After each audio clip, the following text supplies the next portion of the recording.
CM ने जो हमने मांग रखी थी उसके चलते बड़ी राहत दी है। 1 नवंबर 2025 तक की अब जो पेट्रोल पंप और फ्यूल स्टेशन के ऊपर गाड़ियों को जब्त करने का आदेश था उस पर राहत मिली है। ये एक बहुत बड़ी राहत है दिल्ली के लोगों के लिए। दिल्ली की मुख्यमंत्री रेखा गुप्ता जी निरंतर इसके लिए प्रयास कर रही थी और प्रयासरत होने के चलते मुझे इस बात की तसल्ली है कि सीएम ने हमारी भावनाओं को समझा।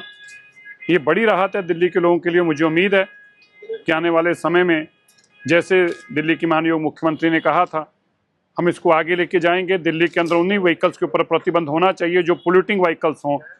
किसी एज सीमा की, किसी उम्र के तहत किसी एंड ऑफ लाइफ नहीं होना चाहिए, बल्कि अगर वो पोल्यूशन करता है तब वो एंड ऑफ लाइफ होना चाहिए। इसके ऊपर भी हम काम करेंगे। माननीय सुप्रीम कोर्ट को भी इसके लिए जाके आग्रह करेंगे, एनजीटी के पास भी आग्रह करेंगे और हम स्टडीज़ के साथ जाएंगे। हमें यकीन है कि जैसे सीएम ने हमारी इस बात को मानकर हमें समय दिया है, आने वाले समय में हम आगे और भी राहत लेकर दिल्ली के अंदर जो हमने पोल्यूशन के लिए काम किए हैं उसके चलते हमें जरूर दिल्ली के लोगों को राहत मिलेगी। और मैं इसके साथ यह भी बताना चाहता हूँ, इसकी भी जांच करेंगे।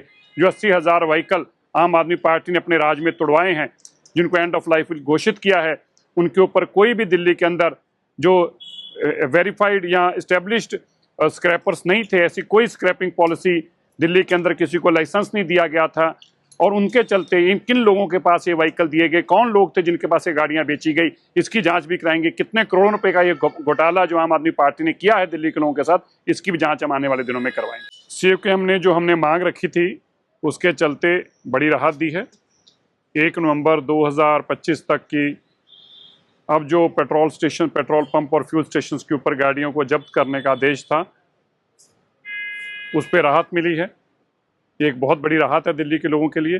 दिल्ली की मुख्यमंत्री रेखा गुप्ता जी निरंतर इसके लिए प्रयास कर रही थी और प्रयासरत होने के चलते मुझे इस बात की तसल्ली है कि सीएम ने हमारी भावनाओं को समझा। ये बड़ी राहत है दिल्ली के लोगों के लिए। मुझे उम्मीद है कि आने वाले समय में जैसे दिल्ली की माननीय मुख्यमंत्री ने कहा था हम इसको आगे लेके जाएंगे। दिल्ली के अंदर उन्हीं व्हीकल्स के ऊपर प्रतिबंध होना चाहिए जो पोल्यूटिंग व्हीकल्स हों।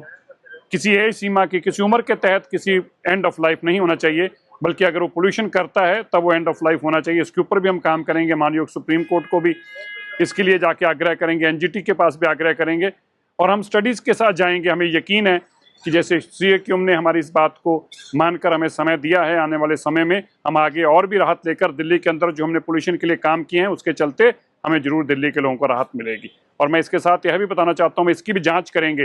जो 80,000 व्हीकल आम आदमी पार्टी ने अपने राज में तुड़वाए हैं, जिनको एंड ऑफ लाइफ घोषित किया है, उनके ऊपर कोई भी दिल्ली के अंदर जो वेरीफाइड या इस्टेब्लिश्ड स्क्रैपर्स नहीं थे, ऐसी कोई स्क्रैपिंग पॉलिसी दिल्ली के अंदर किसी को लाइसेंस नहीं दिया गया था।